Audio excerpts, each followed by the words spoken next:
Hi, Year 3. Okay, let's continue with Matilda. Chapter 9, The Parents. When Miss Honey emerged from the headmistress's study, most of the children were outside in the playground. Her first move was to go round to the various teachers who taught the senior class and borrow from them a number of textbooks, books on algebra, geometry, French, English literature and the like. Then she sought out Matilda and called her into the classroom. "There is no point," she said, "in you sitting in class doing nothing while I'm teaching the rest of the form, the 2 times table, and how to spell cat and rat and mouse. So during each lesson, I shall give you one of these textbooks to study. At the end of the lesson, you can come up to me with your questions if you have any, and I shall try to help you. How does that sound?" "Thank you, Miss Honey," Matilda said. "That sounds fine." "I am sure," Miss Honey said, "that we'll be able to get you moved into a much higher form later on. But for the moment, the headmistress wishes you to stay where you are." "Very well, Miss Honey," Matilda said. "Thank you so much for getting those books for me." What a nice child she is, Miss Honey thought. I don't care what her father said about her. She seems very quiet and gentle to me, and not a bit stuck up in spite of her brilliance. In fact, she hardly seems aware of it. So, when the class reassembled, Matilda went to her desk and began to study a textbook on geometry, which Miss Honey had given her. The teacher kept half an eye on her all the time and noticed that the child very soon became deeply absorbed in the book. She never glanced up once during the entire lesson.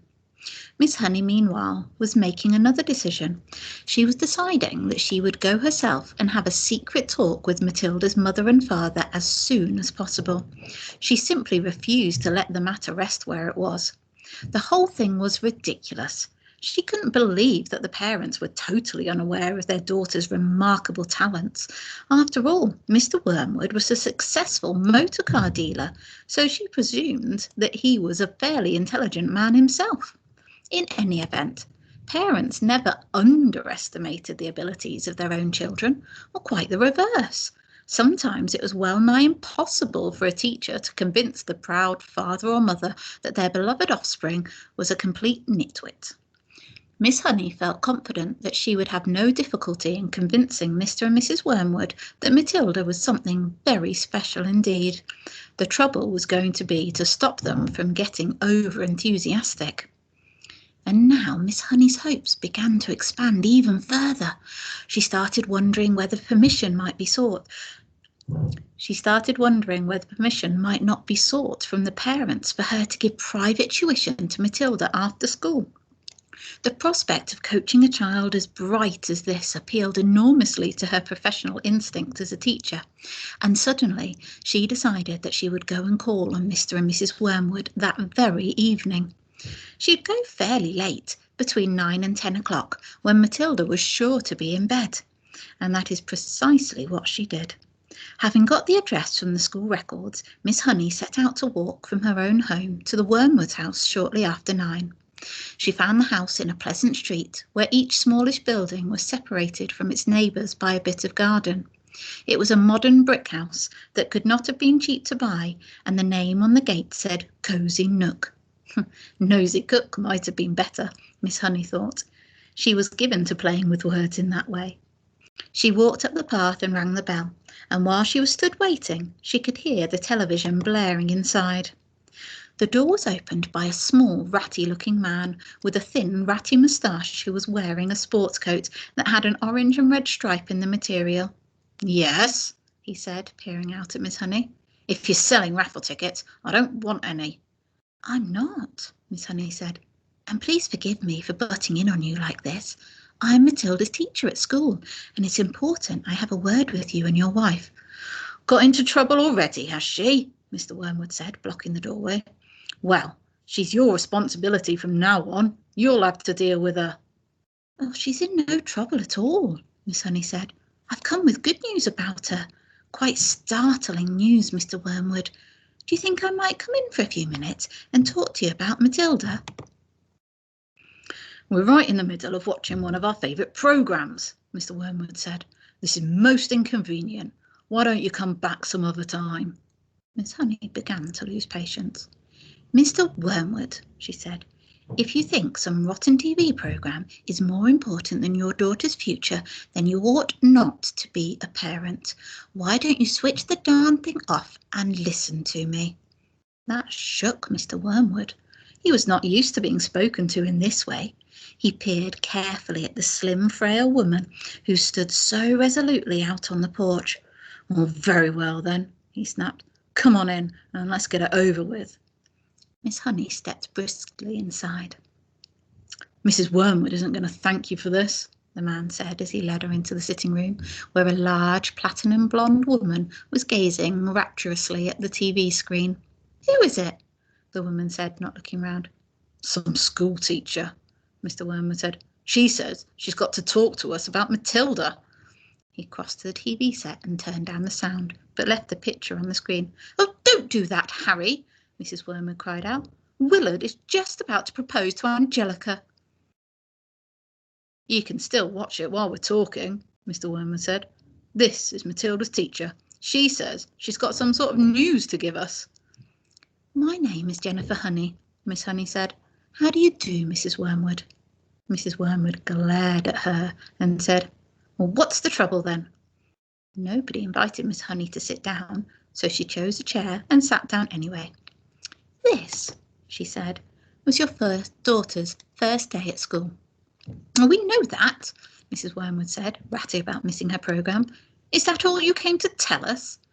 Miss Honey stared hard into the other woman's wet grey eyes, and she allowed the silence to hang in the air until Mrs. Wormwood became uncomfortable. Do you wish me to explain why I came? She said.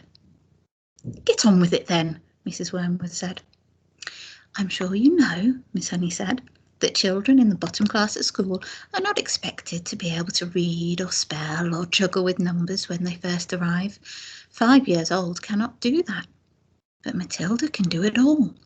And if I am to believe her, I wouldn't, Mrs. Wormwood said. She was still ratty at losing the sound on the TV.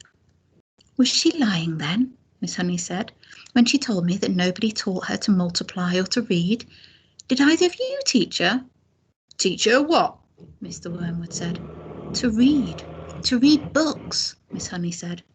Perhaps you did teach her. Perhaps she was lying. Perhaps you have shelves full of books all over the house. I wouldn't know. Perhaps you're both great readers. Of course we read, Mr. Wormwood said. Don't be so daft. I read the autocar and the motor from cover to cover every week. This child has already read an astonishing number of books, Miss Honey said. I was simply trying to find out if she came from a family that loved good literature. We don't hold with reading books, Mr. Wormwood said. You can't make a living from sitting on your fanny and reading storybooks. We don't keep them in this house. I see, Miss Honey said. Well, all I came to tell you was that Matilda has a brilliant mind, but I expect you knew that already. Well, of course I knew she could read, the mother said. She spends her life up in her room, buried in some silly book. But does it not intrigue you, Miss Honey said, that a little 5-year-old child is reading long adult novels by Dickens and Hemingway? Doesn't that make you jump up and down with excitement? Not particularly, the mother said. I'm not in favour of blue-stocking girls. A girl should think about making herself look attractive so she can get a good husband later on. Looks is more important than books, Miss Hunky. The name is Honey, Miss Honey said. Now look at me, Mrs. Wormwood said. Then look at you. You chose books and I chose looks. Miss Honey looked at the plain, plump person with the smug suet pudding face who was sitting across the room. What did you say? She asked. I said you chose books and I chose looks, Mrs. Wormwood said. And who's finished up the better off? Me, of course. I'm sitting pretty in a nice house with a successful businessman, and you're left slaving away teaching a lot of nasty little children the ABC. Quite right, Sugar Plum, Mr. Wormwood said, casting a look of such simpering sloppiness at his wife it would have made a cat sick. Miss Honey decided that if she was going to get anywhere with these people, she must not lose her temper. I haven't told you all of it yet, she said. Matilda, so far as I can gather at this early stage, is also a kind of mathematical genius. She can multiply complicated figures in her head like lightning. What's the point of that when you can buy a calculator? Mr. Wormwood said. A girl doesn't get a man by being brainy, Mrs. Wormwood said. Look at that film star, for instance, she added, pointing at the silent TV screen where a bosomy female was being embraced by a craggy actor in the moonlight. You don't think she got him to do that by multiplying figures at him, do you? Well, not likely. And now he's going to marry her. You see if he doesn't. And she's going to live in a mansion with a butler and lots of maids. Miss Honey could hardly believe what she was hearing. She had heard that parents like this existed all over the place and that their children turned out to be delinquents and dropouts, but it was still a shock to meet a pair of them in the flesh. Matilda's trouble, she said, trying once again, is that she is so far ahead of everyone else around her that it might be worth thinking about some extra kind of private tuition. I seriously believe that she could be brought up to university standard in 2 or 3 years with the proper coaching. University? Mr. Wormwood shouted, bouncing up in his chair.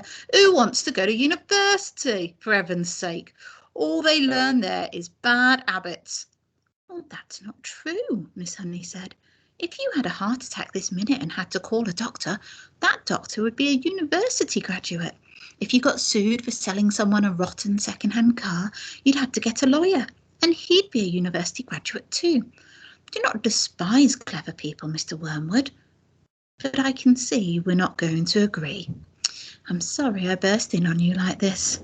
Miss Honey rose from her chair and walked out of the door. Mr. Wormwood followed her to the front door and said, Good of you to come, Miss Hawkes, or is it Miss Harris? It's neither, Miss Honey said. But let it go. And away she went.